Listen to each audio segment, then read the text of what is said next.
When a person drifts away from Allah, and sometimes doesn't even drift away, but Allah subhanahu wa ta'ala wants to make you even better, He calls you through 4 stages. In other words, Allah gives you da'wah through 4 stages. Da'wah means an invite. Allah invites you back through 4 ways. The first way is the easiest way, that is for everybody. Every single one of us in this room and around the world gets this first stage for free. The first stage that Allah goes through is He shows you and clarifies to you the guidance by exposing you to opportunities to listen or to read or send someone to you to remind you, such as the khutbah on a Friday. Everyone can sit down and listen to the khutbah. That's why we must not talk or engage with anybody during the khutbah on a Jumu'ah. Allah is guiding you. Just listen. Everybody can do that. You go on YouTube and you listen to a topic of your choice about Islam or Deen or fear of Allah. Everybody can do that. Who is the one that facilitated this for you? Humans invented it, but who is the one that gave them the intellect and for you the ears to listen? Allah. So Allah brings to you something like that. I've heard young people tell me, you know what, subhanallah, today I was thinking about this. I opened up my phone and on YouTube, what's the first thing that came up? This. Subhanallah, wallahi, this is a sign. Yes, it is a sign. It is a sign. Sometimes all week you'll be talking with your friends about something or thinking about something, and the khutbah comes, the Jumu'ah, you sit down and you go, oh my Allah, this Imam is speaking about the same thing I was thinking about all week. It's a sign. So Allah sends you free guidance. Now, if that doesn't work for you and you continue to go astray, Allah then goes a little, He guides you through a little bit of a tougher approach.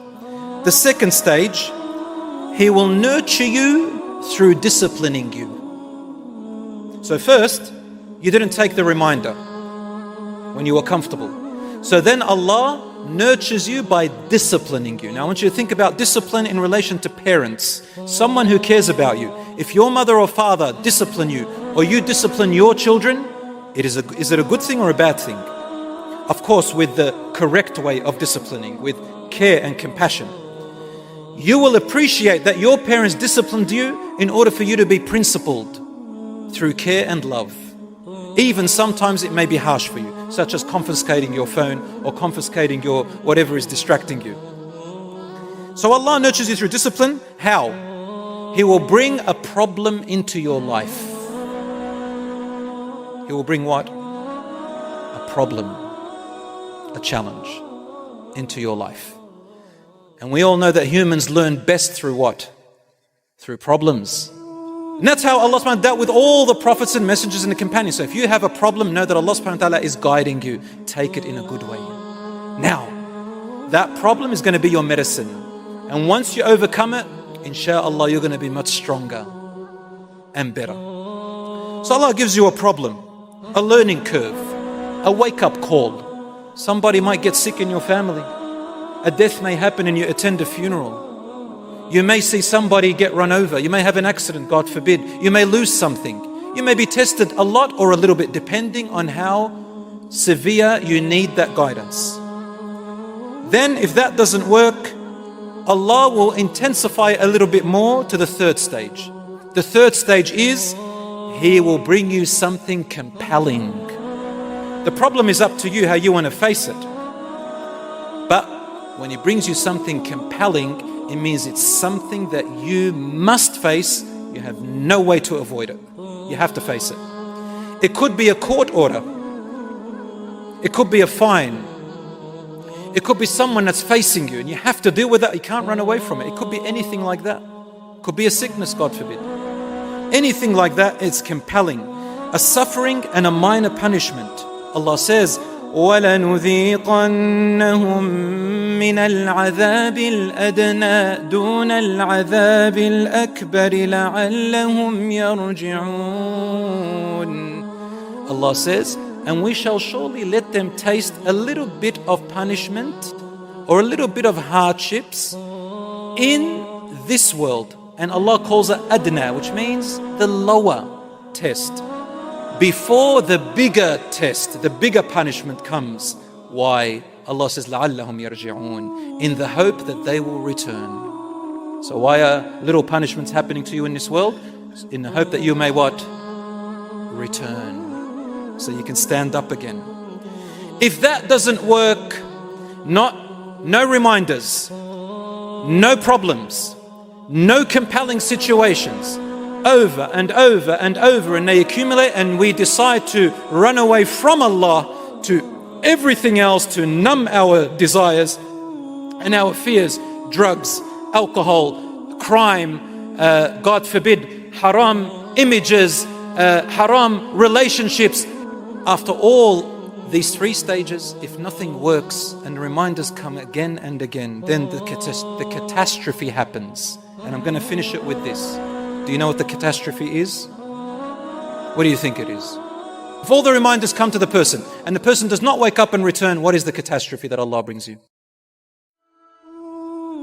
You might think death, sickness, Allah's going to send a lightning bolt, a lightning on you, someone's going to murder you, someone's going to go from your family, something terrible is going to happen, you're going to lose your business. No. None of that is going to be the catastrophe. You'll be surprised to know that the final catastrophe will be Allah just lets you go.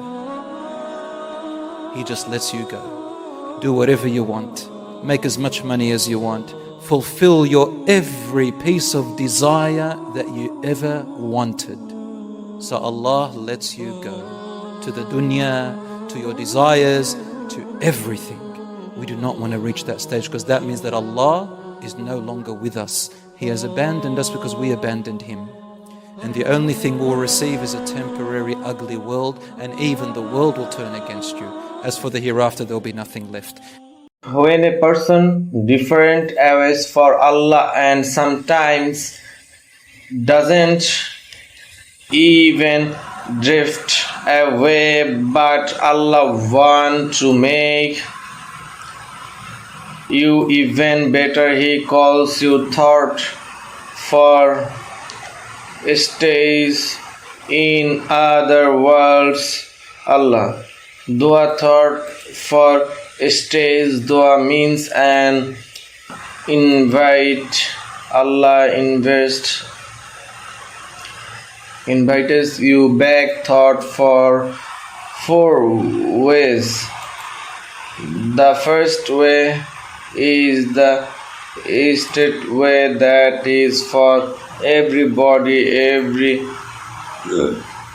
single one of us in the room and around the world gets the first stage for free. The first stage that Allah God's thought is He shows you and clarifies to you the guidance by exposing you to listen or to record. Send someone to you to remind you, such as the one Friday. Everyone can sit down and listen to Temple. That's way we must not talk or engage with anybody. Drink the one Allah is guiding you. Just listen to everybody.